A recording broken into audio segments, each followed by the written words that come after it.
sobre esta compañía. Sí, claro. Mira, antes que cualquier otra cosa, pues no soy experta en historia, creo que soy amante de la historia. Esa es una de las cosas que más me ha motivado a lo largo de mi vida. O sea, creo que me gusta la historia desde que, no sé, desde que empecé a leer o no sé, me encanta. Y una de mis grandes motivaciones también en la vida ha sido transmitir ese amor que yo tengo por la historia y la importancia que esta tiene para que entendamos lo que somos.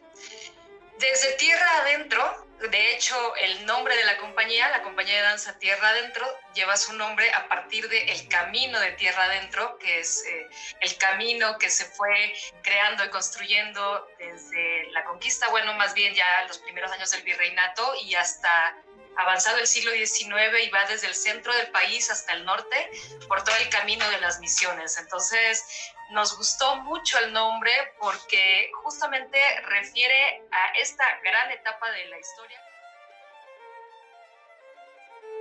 Pero además, Tierra Adentro existía desde hace muchos años con otro nombre. Empezamos en 1996.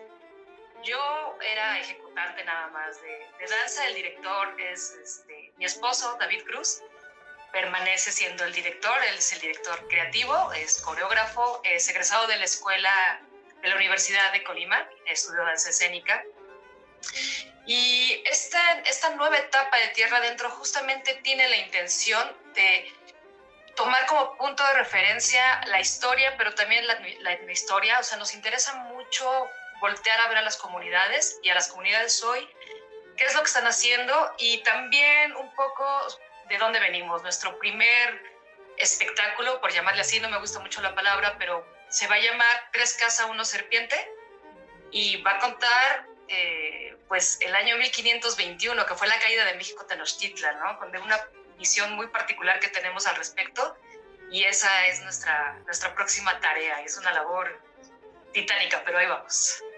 Donde tiene que ver muchísimo la investigación de la historia, ¿no? Estás uniendo tus dos pasiones, me imagino, para desarrollar pues esta puesta en escena. Vamos a adentrarnos al tema que nos hemos preparado, porque hoy estamos celebrando la Revolución Mexicana a 110 años de haberse realizado. Cuéntanos, ¿qué es la Revolución Mexicana, Cintia? Bueno, la Revolución Mexicana lo reconocemos como un momento histórico, pero que más o menos dura 10 años, pero la revolución no existe en la idea de una revolución. Primero que otra cosa, supone este momento una ruptura entre pues, lo que había antes y lo que se va construyendo, por eso es una de las etapas que más conmemoramos, ¿no? Durante el siglo XIX, México estuvo lleno de revoluciones y de invasiones extranjeras. Entonces, los gobiernos iban y venían, a veces duraban un día o menos, y había mucha revuelta social, mucha convulsión. Y después, cuando llega Porfirio Díaz al poder, tenemos esta etapa de supuesta estabilidad, o sea, estabilidad sí, hay progreso. Si podemos poner la diapositiva anterior, por favor. Ahí está justamente esta refiere a este momento histórico que dura aproximadamente, o más bien 30 años, en la que sí hubo progreso, sí hubo industria, pero en el que también existía una gran explotación, pobreza, desigualdad. Y la paz porfiriana, muy famosa, era realmente una gran capacidad del gobierno de Porfirio Díaz de mantener a raya a la gente, de controlarla, de reprimirla. Es una palabra fuerte, pero pues la tenemos que usar. Entonces, esta estabilidad se logró en realidad gracias a la gran explotación que el pueblo estaba viviendo. Entonces, la revolución justamente es una ruptura con esa supuesta estabilidad, supuesta paz, y entonces resulta que tenemos 10 años de convulsión otra vez, pero que fueron construyendo el México moderno, ¿no? El México del siglo XX y eventualmente el México que tenemos hoy. Entonces, bueno, tenemos la revolución como un gran acontecimiento, pero tiene varias etapas que se gestan a partir de la existencia de grandes pensadores, como Ricardo Flores Magón, por ejemplo, y el periódico Regeneración, que se empezó a editar por todo el país. Fue una cosa maravillosa. Pero también tuvimos revueltas como las huelgas de Cananea y Río Blanco, que fueron también reprimidas, pero que supusieron una gran fuerza ideológica en la gente de que ya estábamos necesitando el reconocimiento de nuestros derechos. Y entonces tenemos esta primera gran etapa con la intención de Madero de convertirse en presidente. Claro, por ahí tenemos una diapositiva con Madero, no sé si la podamos ver. Entonces, pues Madero, ahí está al centro, la foto grande. Madero empieza un movimiento que él se había empezado a interesar por la política a nivel local, pero poco a poco se va interesando a mayor escala, y cuando Porfirio Díaz dice que México ya está listo para la democracia y para tener elecciones libres, entonces Madero dice, esta es mi oportunidad, entonces me voy a lanzar.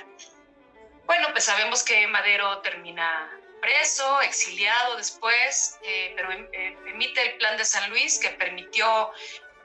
Cintia, yo te puedo interrumpir un poquito. Por supuesto. Para hablar un poquito de Madero, claro. Ponerle cara a Madero y ponerle la historia y la formación que él tiene detrás, porque él tiene una visión de querer cambiar todo lo que estaba viviendo México. Pero yo me imagino que es por la formación que él tenía, que estuvo también en el extranjero, y cuando llega a México, pues ve, o sea, se enfrenta con la realidad, ¿no? Que afuera ve una visión, y me imagino que eso, no lo sé, no lo contará, me imagino que eso le ayuda y por amor a México le ayuda a querer brindarle otra situación a México. No sé si estoy en lo correcto, pero si hablamos un poquitito de Madero para entender por qué él da ese paso, ¿no? Sí, mira, hay una cosa que es bien importante en la historia. Nosotros podemos tener los hechos, el problema es la interpretación de los hechos, ¿no? Entonces, sí, para mí Madero es una figura muy importante, y considero que no se le ha dado a nivel, o sea, general, la importancia que tiene. Sobre todo porque muchas veces se queda apagado frente a figuras como Villa o Zapata, que son muy carismáticas. Y también por la forma en cómo terminó su gobierno, que fue a partir de un golpe de Estado y la decena trágica, etcétera. Entonces, mucha gente, o muchos historiadores y mucha gente que interpreta a estos historiadores han culpado al mismo Madero de lo que sucedió, ¿no? Porque, bueno, es que mantuvo a ciertos porfiristas en su gabinete y tal. Entonces, hay cosas que sí. Les confió, ¿no? Los confió, no terminó con ellos, porque también recordar que en aquellos años existía mucho esto del fusilamiento, ¿no? O sea, creo que en aquellos años de Porfirio Díaz era así. Claro, mátalos en caliente, es una frase no oficial, pero que sabemos por ahí que Porfirio Díaz dijo, ¿no? Contra unos rebeldes. Creo que el punto de Madero es que él era un gran conciliador, o buscaba hacerlo, que tampoco pudo lograrlo mucho, porque con Zapata jamás pudo estar bien, pero me parece muy importante que recordemos que Madero era un tipo que que venía de una familia pues acomodada, y que él no tenía ninguna necesidad de andar en la política. De hecho, su familia como que no estaba muy convencida de que él anduviera primero en la política del municipio y luego, ¿no?, estatal, y después que se fuera a pelear por la grande, dicen por ahí. No estaban muy convencidos porque él tenía realmente su vida económicamente resuelta, pero efectivamente él tenía grandes inquietudes, y él veía, creo que es una de las cuestiones que podemos aplaudir de muchos de estos héroes de la revolución, que ellos dejaron la comodidad que pudieron tener o no tener, pero dejaron su casa, dejaron su familia o dejaron su entorno para salir a luchar, sobre todo por los demás. y eso es una maravilla, ¿no? Que no necesariamente se ve mucho en este tiempo, ¿no? Entonces sí, creo De que hecho, en este tiempo necesitamos personajes así porque, bueno, sabemos la historia de México actual, pero necesitamos líderes, de verdad, desde aquí mandamos el mensaje, líderes y lideresas, que saquen adelante a México en estos tiempos. Es que está bien complicado porque, o sea, y a eso voy. Por ejemplo, con la idea de Madero, había gente que evidentemente no estaba de acuerdo con que hubiera elecciones, había gente que estaba convencida que el sistema porfirista debía mantenerse, ¿no? Tan es así que por eso tenemos el periodo de Victoriano Huerta y algunas otras intenciones de los porfiristas de regresar al poder. Entonces, sí, cuando alguien quiere un cambio, siempre va a haber una sección de la población o del gobierno, ¿no? De que no quieran que sucedan esos cambios. Por eso es que a veces se tienen que hacer de forma tan hostil como en el caso de la revolución, ¿no? Entonces, Madero pues lo intentó por las buenas, no lo dejaron, y con el plan de San Luis él emite esta idea de que a partir del 20 de noviembre deberá haber un levantamiento generalizado, ¿no? En el país. Claro que no es un levantamiento generalizado. Si hubiera tenido ese poder de convocatoria, o sea, no, qué interesante, pero lo que sí empezó a haber fueron levantamientos en diferentes lugares. Y el ejército de Porfirio Díaz, bueno, el ejército federal, estaba acostumbrado a trabajar como bloque, ¿no? A luchar como bloque. Y entonces, cuando tienes un levantamiento en el norte, en una parte del norte, el norte es una cosa extensa, enorme, ¿no? Pero si tienes 2, 3 levantamientos en el norte, en el centro, por ahí en el sur, entonces eso va debilitando la reacción del ejército, y que efectivamente fue lo que sucedió eventualmente. Y con la toma de Ciudad Juárez, cuando Madero logra esta toma que permite la apertura de la frontera y la comunicación para la traída de armas para los revolucionarios, pues los consejeros de Porfirio Díaz pues le dijeron ya, no hay más que hacer. Ellos, o sea, a partir de tener esa frontera abierta, van a seguir teniendo provisiones, etcétera, y nosotros no podemos con esto, ¿no? Y pues frontera en mayo... estratégica, ¿no? Que siempre las fronteras siempre son la estrategia, pues para eso lo que nos contabas, ¿no? Estar el paso para todo tipo de materiales. Fronteras y puertos, importantísimos. Sí, sí, sí. En todos los países y en toda la historia. Y bueno, luego nos hablarás también de tu taza, nos darás, que a mí me encanta. Una taza así de...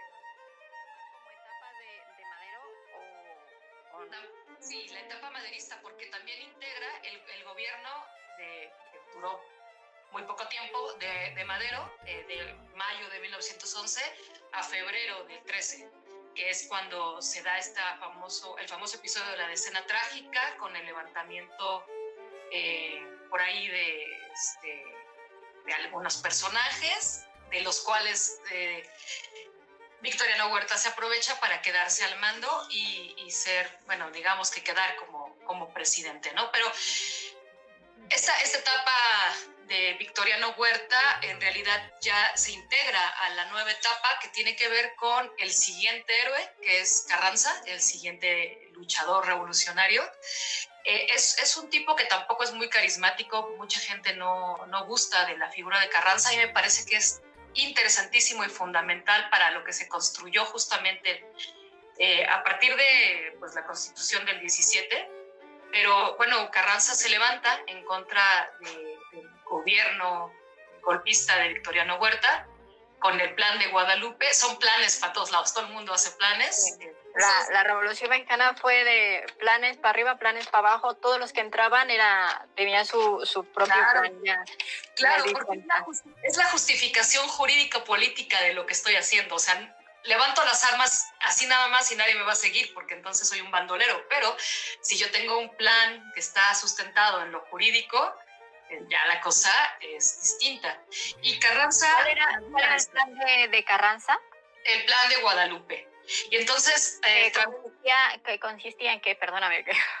La defensa de la constitucionalidad. Él decía, este gobierno de Victoriano Huerta es inconstitucional con base en la Constitución del 57, que es la que estaba en ese momento vigente, y él, como era gobernador de Coahuila legítimo, él decía, pues es que todos los que están gobernando este país son impuestos por Huerta, entonces yo soy el que sí soy legítimo, por lo tanto tengo derecho no nada más a quitar a ese gobierno espurio, sino también pues a ser presidente, ¿no?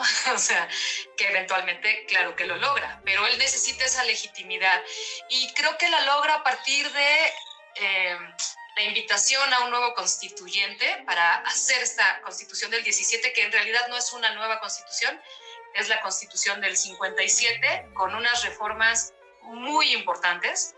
Algunas, sobre todo, bueno, por ahí una o dos permanecen hasta nuestros días, algunas ya fueron derogadas lamentablemente, pero el establecimiento o el cambio constitucional fue muy, muy importante porque además, para Carranza poner, digamos, vamos a explicarlo de esta forma, si la lucha era agraria, si la lucha era por los derechos laborales, si la lucha, entonces, si nosotros tenemos esos derechos en la Constitución, pues ya la gente va a guardar las armas y se va a ir a su casa. Ahí vemos a Carranza, ¿sí? Eso sí, sí, está arriba. Ajá, sí. Abajo es Obregón, están firmando los tratados de Teoloyucan, con los cuales, digamos que se oficializa la renuncia de Victoriano Huerta, y entonces entra el ejército constitucional a la Ciudad de México. Y tenemos ahí una imagen de la gloriosa Constitución del 17, ¿no? Y Carranza muy reconocido por su enorme barba, ¿no? Su sombrero sí, también característico, sí. Pues claro, es muy curioso porque mucha gente, en la época a Carranza le decían el viejo, y la verdad es que no estaba tan grande. Y también estoy pensando que mucha gente decía que Porfirio Díaz había perdido, digamos, esta parte de la revolución, había tenido que renunciar, porque si él hubiera estado más joven hubiera podido hacer algo, ¿no? Todavía tener la fortaleza para controlar la situación. Pero Porfirio Díaz tenía 80 años y el recién electo presidente de Estados Unidos tiene 76. A lo que voy es que nosotros vemos con unos ojos muy diferentes, por ejemplo, la edad y muchas cosas, ¿no? O sea, Carranza para nuestros tiempos no era un viejo, aunque esté canoso, que tenga la barba, o que tenga sus años o experiencia, no es un viejo, y para aquellos años sí, era una de las grandes críticas que le hacían, pero a mí me parece que era un tipo con una gran estrategia política, sabía qué es lo que estaba haciendo. ¿No? Yo creo que todos los que participaron en la Revolución Mexicana han sido unos personajes muy interesantes desde sus puntos muy particulares de vista de su formación, de los intereses que tenían.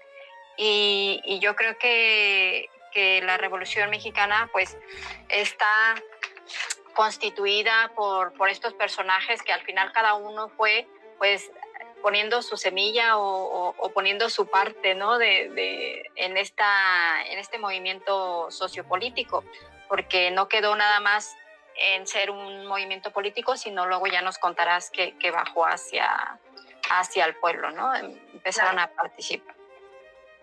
Claro, sí. Bueno, pues tenemos esta etapa, y ya cuando Carranza más o menos tiene estabilidad en su gobierno, no quiere decir que la revolución ya se acabó, porque él durante todo este tiempo enfrenta los levantamientos particularmente del Ejército del Sur, de Zapata, y a los Dorados de Villa, ¿no? Entonces, pues la lucha no ha concluido, simplemente la lucha es diferente, es otra revolución, ¿no? Y tenemos etapas muy interesantes como las batallas de Celaya. ¿Ya cuántos años llevamos hasta ahora luchando? ¿Ya cuántos años llevamos hasta esta etapa luchando? El problema es que no tanto, o sea, pasan muchas cosas en pocos años. O sea, las batallas de Celaya fueron en 1915. Entonces, la revolución había estallado. Entonces, rapidísimo, o sea, en poco tiempo estuvieron sucediendo un montón de cosas. Y con la derrota de Villa por parte de Obregón, sí se logra esta estabilidad que permite el establecimiento de la nueva Constitución, y pues tener estos nuevos derechos que son muy importantes. Ya existían, o sea, en el mundo estos derechos ya existían. Había ley del trabajo, o sea, que defendiera los derechos obreros en algunos otros países, que en ese sentido no fuimos los innovadores. En donde sí fuimos innovadores fue en introducirlos en la Constitución.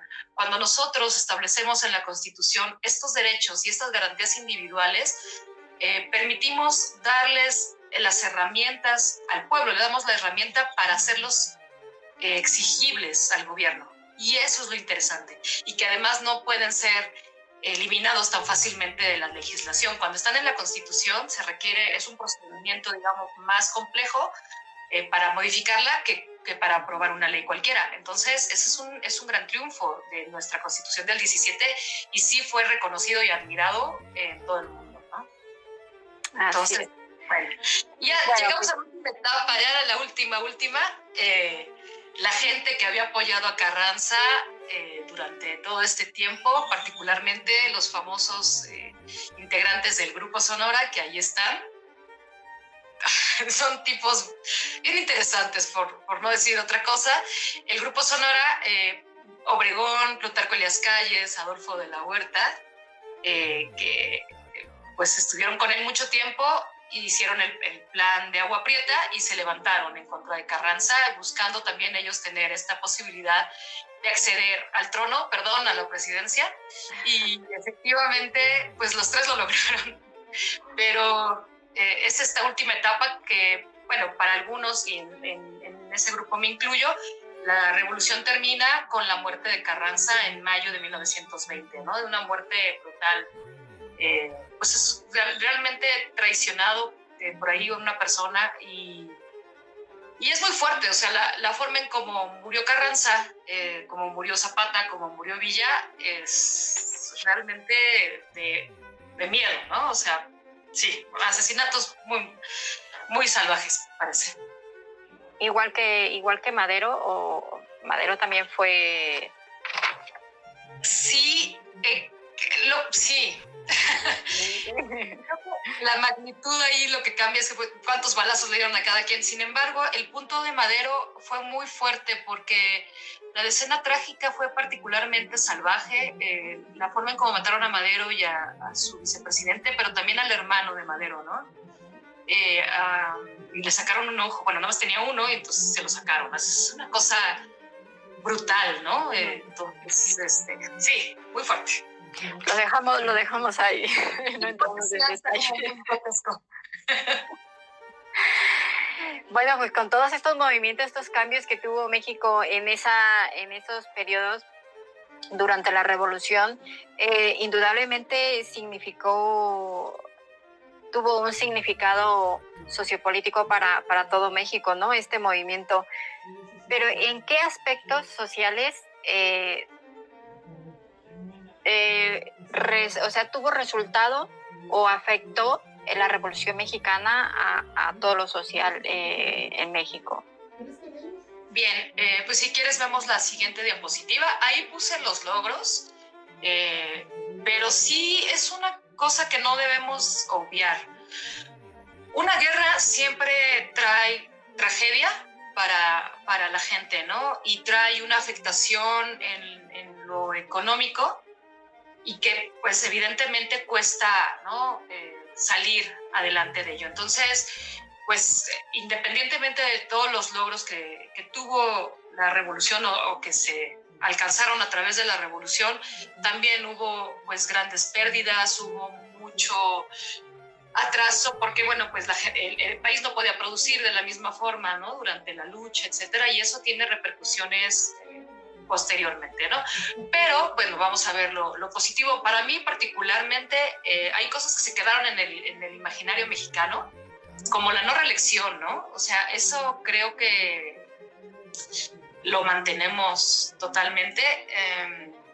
¿Qué vamos a decir? Ese de no reelección fue la frase esta súper famosa de esa época y así comenzó, ¿no? Vamos a decir que es como la llave que comenzó la Revolución Mexicana. Claro, El sufragio efectivo, no reelección, es la frase famosa que usó Madero para esta parte de la revuelta, pero también es muy, muy interesante que Porfirio Díaz la había usado antes.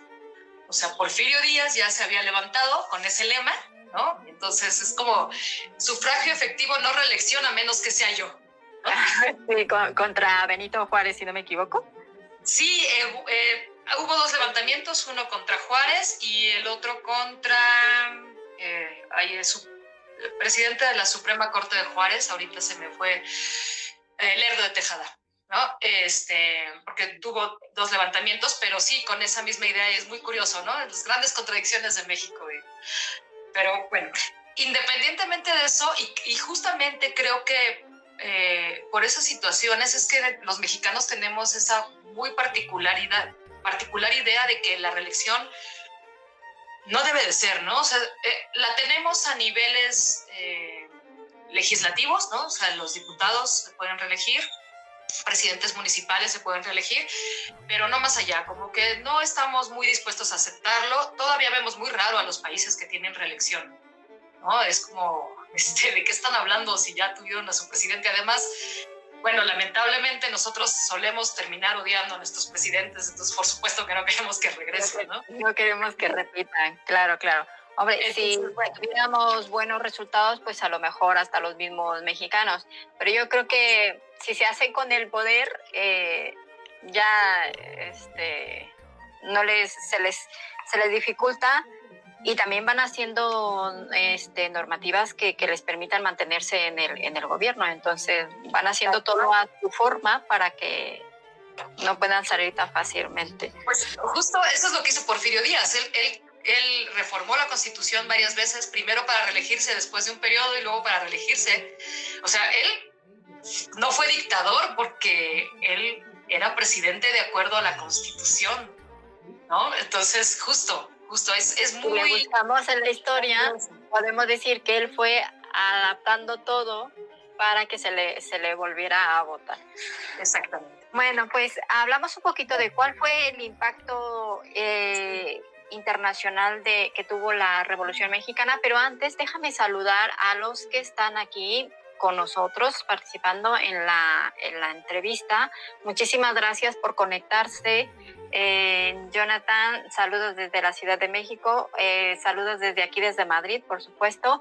Muchísimas gracias a todos los que están conectados para ver esta entrevista, que es parte de lo que es la Semana del Folclor. Más tarde también tendremos una presentación de baile folclórico desde la ciudad de Irapuato, Guanajuato. Pues bien, Cintia, cuéntanos cuál fue el impacto internacional que tuvo este movimiento mexicano. Bueno, cualquier guerra interna tiene impacto a nivel internacional, sobre todo ya en esta época en donde el comercio, las relaciones internacionales evidentemente ya estaban como basadas en el comercio, en la inversión, etcétera, ¿no? Entonces, por supuesto que tuvo repercusiones y por ejemplo, es muy curioso porque uno de los logros que yo reconozco, o varios de los logros que yo reconozco de la Revolución y la Constitución del 17 tuvieron impacto a nivel internacional para las empresas, pero no tan bueno para ellos, me refiero. Los derechos laborales, ¿no? Y la declaración de las áreas estratégicas en la economía de México, ¿no? Como el petróleo, la electricidad, el ferrocarril, etc. Entonces, bueno, pues los derechos laborales, increíblemente, junto con esta cuestión de la prohibición de los monopolios, hizo posible 20 años después la expropiación petrolera, ¿no? Entonces es un gran impacto que tuvo a nivel internacional, sobre todo para pues, estas empresas inglesas, estadounidenses, que eran pues, los dueños de la industria petrolera en México. Pero pues gracias a los cambios constitucionales que se dieron a partir de la Revolución, pues se le devolvió a México. Exacto, y de verdad surgió a partir de cuestiones laborales. Eso es algo que casi nadie sabe. La expropiación se da porque los trabajadores de la industria petrolera tenían un juicio ante la Junta de Conciliación y Arbitraje por incumplimiento de la empresa hacia sus derechos laborales, sus derechos sindicales, etcétera. Y les debían prestaciones y tal, y la empresa decía, bueno, es que nosotros no tenemos para pagarles, no nos alcanza, etcétera. Entonces hizo un gran estudio sobre cuánto ganaban, si les alcanzaba o no para el pago de prestaciones. Total que evidentemente les alcanzaba, porque si su negocio no hubiera sido rentable no estarían aquí, no hubieran... Y entonces el presidente en ese tiempo, Lázaro Cárdenas, dijo, bueno, con base en la Constitución y en nuestras leyes ya actuales, podemos realizar esta expropiación, ¿no? Entonces, fue un golpazo para la industria extranjera, ¿no? Pero como eso hay un montón de cosas. Sí había mucho nerviosismo durante la revolución por parte de los inversores extranjeros, porque nunca sabes en qué medida la guerra te puede afectar, o las medidas, o las resoluciones que sucedan después, ¿no? Te puedan afectar en lo comercial. Y sí había mucho nerviosismo.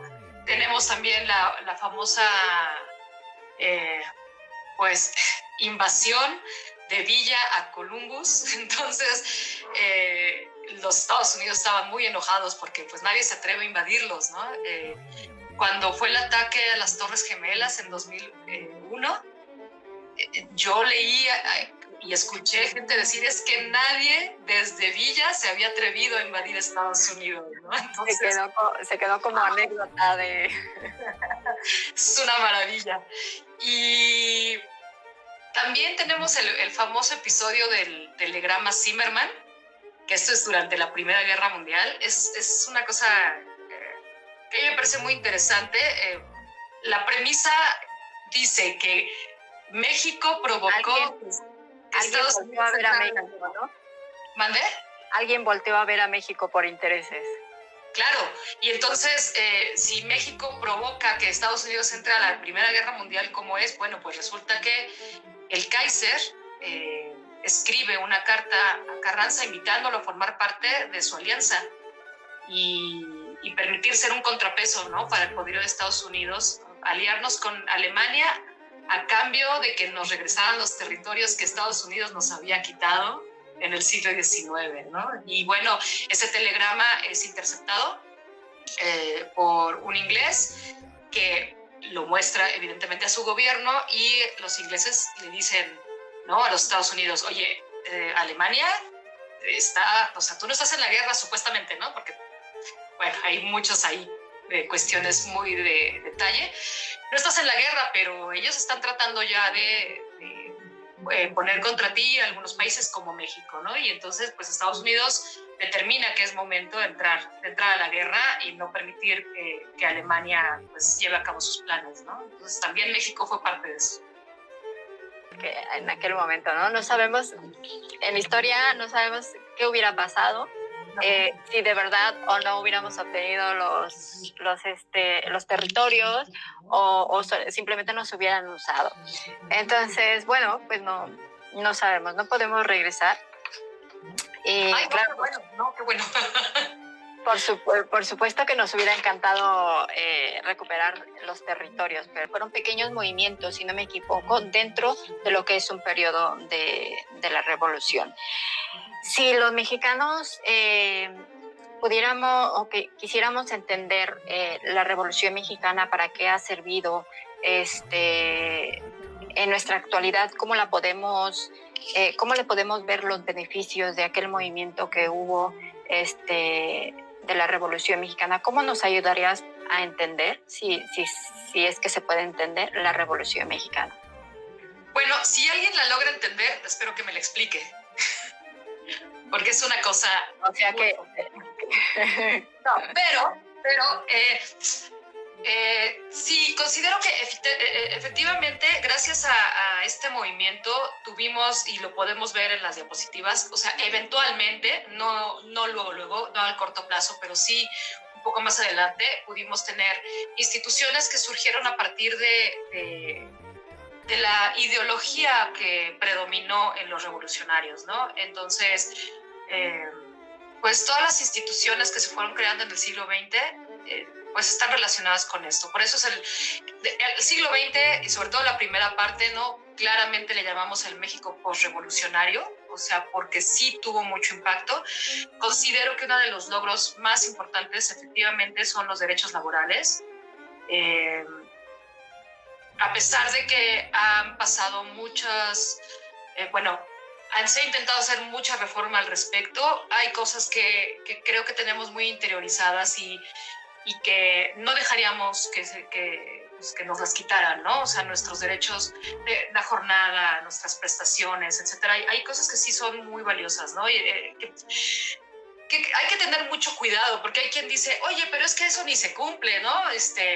Mi jefe no me paga mis vacaciones. Ok, bueno, sí, puede ser que no te pague tus vacaciones, pero el que esté en la Constitución tampoco te va a decir que sí o sí va a suceder, pero como decía hace rato, te da las herramientas jurídicas para hacer exigible, ¿no? El cumplimiento de estos derechos, y eso es muy, muy importante.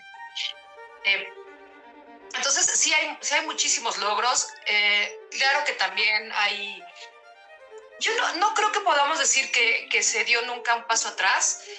Simplemente, pues en México creo que hemos sido expertos para darle la vuelta a las cosas. Entonces se crea una nueva oligarquía, se crea un nuevo grupo en el poder, ¿no? Y ya no son los porfiristas, pero sí algunos descendientes de los porfiristas que se casan. Dice por ahí, es una frase que acabo de escuchar, que se casaron con los hijos de los militares revolucionarios, y entonces se crea un nuevo grupo en el poder, ¿no? Entonces, bueno, el pueblo se mantiene en lucha, y ahorita que lo estoy pensando es justamente algo de lo que nosotros a través de la danza de corte folclórico hacemos, ¿no? O sea, lo que nosotros representamos más que cualquier otra cosa es el pueblo, su fiesta, su forma de hacer catarsis ante las cosas que suceden, ¿no? El baile, la música, ha permitido a este pueblo pues superar los traumas que las guerras, que la explotación han traído, y por eso creo que